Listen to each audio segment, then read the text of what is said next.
guys, I'm Layla. Welcome to Raidlore Stories. Today we are going to be checking out Discover the Lore. This is going to be for episode 3 of Kael the Arbiter. So it's going to be the lore story for Kael and for the Dark Elves. Here we go. Welcome to the world of Teleria, an ancient land with its own peoples and races, and millennia of history. In this series, we're going to dive into the unique world and lore that exists within the Raid universe. This episode focused on Kael and Elhain and the bitter gulf between the Dark Elves and the High Elves. Never trust a blood traitor. Kael, a Dark Elf, discovers a lost history that could heal the divide between the elves, together with the High Elf, Elhain. But he is seemingly deceived. But who are the Dark Elves, and what caused the great rift between them and the High Elves? What is the root of their darkness? Let us explore how they came to exist within Teleria. At first, there were only elves. It was not until the age of treachery that Siroth, the god of shadow, birthed the Dark Elves. Looking to sow discord within the elven kingdom of Aravia, he appeared to many elves in dreams as the enigmatic Dream Hey, Lito, thank you so much for the follow. who showed them the forbidden power of shadow magic. While many rejected the Dreamwalker's words, he found allies among the disenfranchised, the greedy, and the reckless. With shadow magic at their fingertips, these elements of elven society coalesced and became a disruptive force. As they began to cause chaos, the King of Elves enacted a brutal crackdown. Riots led to open fighting quickly across Aravia.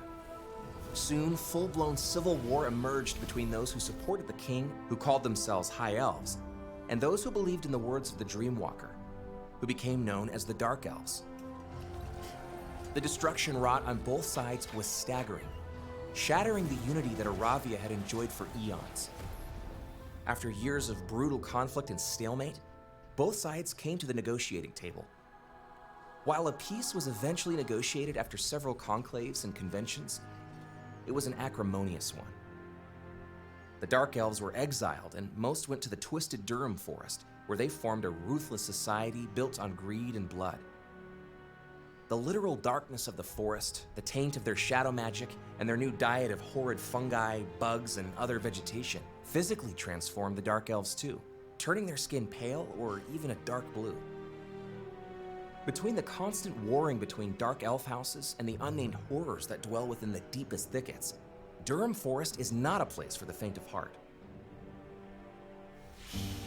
As tempers run high and Kael is driven by what looks like a bitter betrayal, look carefully for this week's code.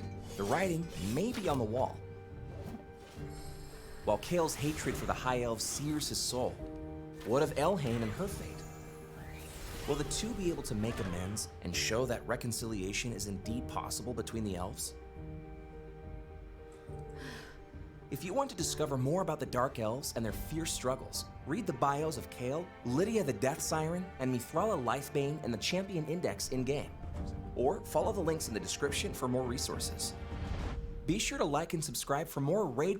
Ooh, that was really good, guys. Okay, I think so far of these that we've done where we've checked out the starters and their faction lore, I think this one's my favorite. We also recently just read Mithrala. That should be up on the channel shortly, but we should also be adding Lydia very, very soon.